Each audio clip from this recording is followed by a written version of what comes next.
This is our dining room, and it actually might look fine to you, but look at these chairs. They are so ratty and so in dire need of updating.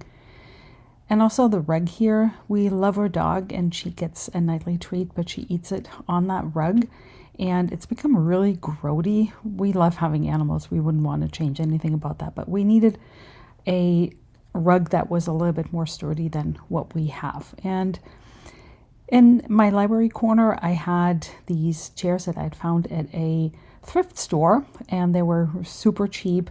And this is many years ago. I actually reupholstered both of them and found this yellow fabric with these little red dots. And these are the only photos I have.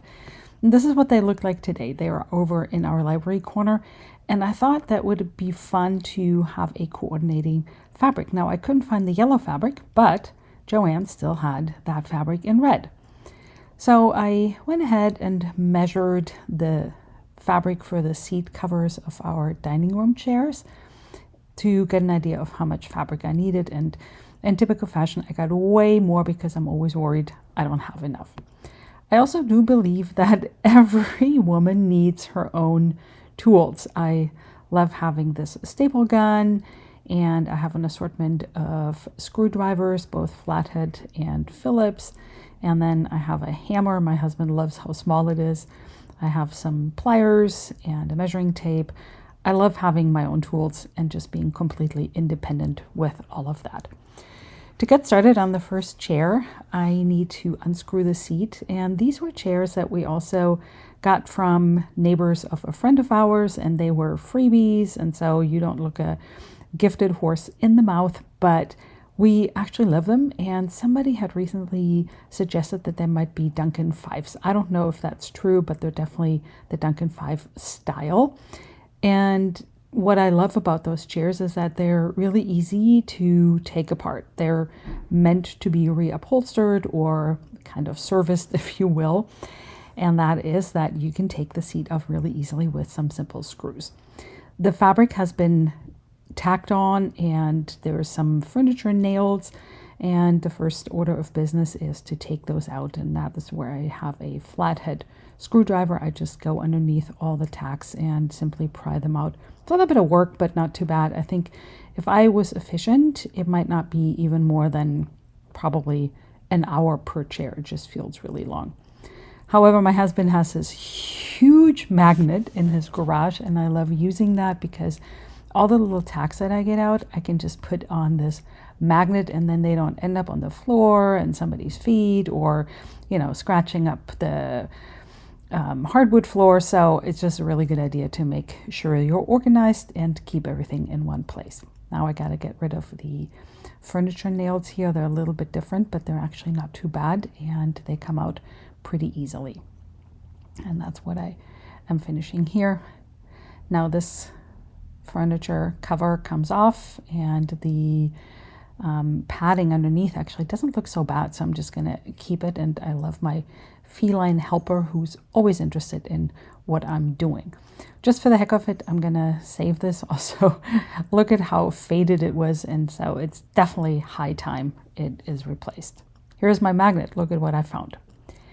And my fabric here, I was lucky that I could actually fit 3 of the seat sizes in one row. Like I said, I got way too much fabric, but then I'm gonna already know what I am gonna do with the rest of it. There's a lot of other updates in my home that I could do because everything looks so much fresher when it has a nice fresh fabric on it and something updated. So every so often, even if you don't spend a whole lot of money, you can just give your room and your house simple upgrades. Cutting this out.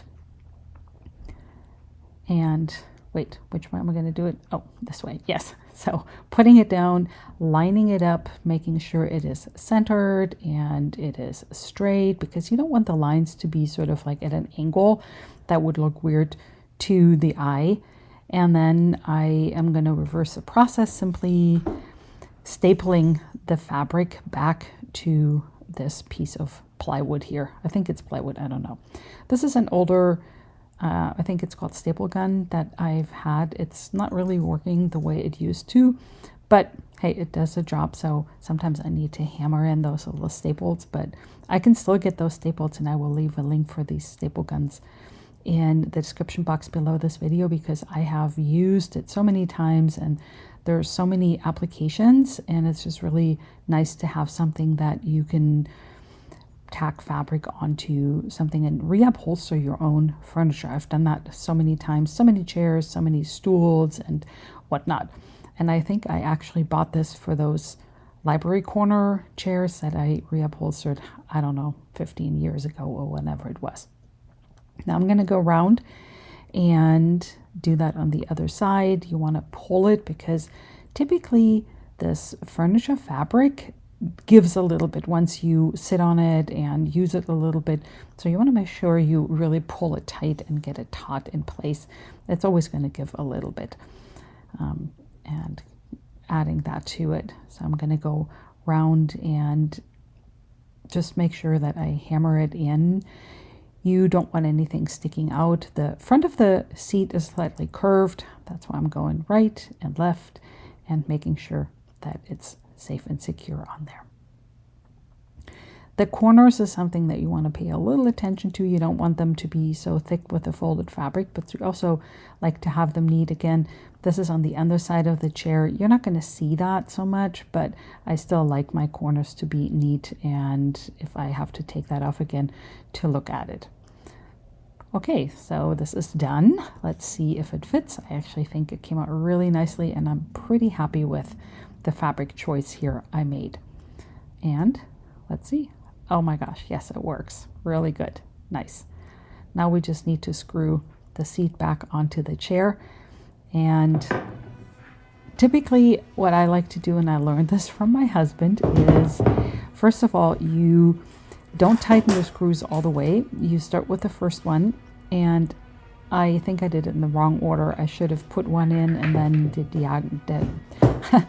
diagonal one, but it was actually easy to find the holes here. But I went kind of like clockwise or counterclockwise.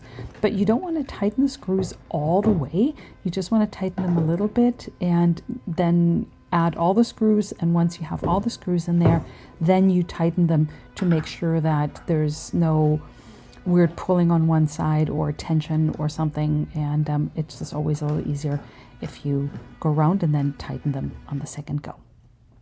Okay, all done. And here is that finished chair. I could not be more happy with it. Other parts of the dining room also needed a little bit of a refresher, if you will, and I needed some furniture restore fabric. This one is an old antique that I got from my grandfather in Germany. Yes, I brought that over from Germany. It matches the table in our kitchen, and I love all the woodwork, but because it gets a lot of sun from the window nearby, the wood was actually a little dry and faded, and with this furniture wax, I was able to give it a little bit more of a sheen and also a protective coat. I just absolutely love having these antiques in our home. Now, underneath the dining table was this rug that we needed to get rid of. It was just so disgusting. I didn't even want to show it to you. I was a little embarrassed by it, but I'm glad to see it go. And look at all this dirt that collected underneath it. I know that I should do this a little bit more often, gather up all the rugs and clean underneath them, but all the dirt that gets through the rug, even though they have this whatever rubber backing, it's amazing what gets through. So it's a good time to clean this up. Sweeping it up and getting all the dust and dirt that came out of it before we put the new rug down, because you don't want anything grinding into your wooden floors. Here's the new rug. I found that on Amazon, and Amazon has a surprisingly large collection of really nice Oriental rugs, and what I was looking for was something that I could actually wash, because with the cats and the dog and everything, I want something that is durable but also easy to maintain and easy to clean if there is, whatever animals do on rugs, on it so that we don't fret over it, and it's not going to be a, let's say, valuable oriental rug that's going to be damaged and needs professional cleaning all the time. So here in this high traffic area, we needed something that was really low maintenance.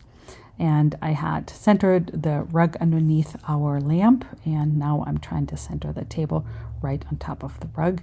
Now giving it a little bit of an extra push just to make sure that it is super centered. Here we go. And yes, okay, so now we put the chairs back in place. Very simple dining room upgrades. And for the fall, I like to make it a little bit cozy because I already have the warm colors from the fabric, and I'm adding some pumpkins here on my tabletop, and I have some, these are dried grasses that I found on my latest walk for just a little bit of fall decoration. So, brutally honest, what am I thinking? I'm not loving it. I'm not loving the rug. I think the chairs came out fantastic. I still need to work on the finish a little bit and probably sand those a little bit and then put a new finish coat on it. But that's something for another day because I know that that's going to take a lot more time. But I'm not loving the rug. I think the color contrast is way too stark. It almost looks white, and then the dark wood of the table and the dark red of the chairs, it's just not working. And I think what happened was when I looked at this rug online, it looked a little bit more beige, and here it looks really cold white, and everything is sort of like a warm color tone. So what am I going to do? I'm going to return it and get another one. So unfortunately you won't be able to see that in this video, but it will be more of like a creamy red, but sort of like the same style oriental rug. But I'm not loving it. I put it down and I looked at it and I thought, you know what? I'm not really, this is not what I had in mind, and I'm sorry that I couldn't show you exactly what I wanted, but in future videos that rug will be there and it will be a much better color choice and matching the whole rest of the dining room.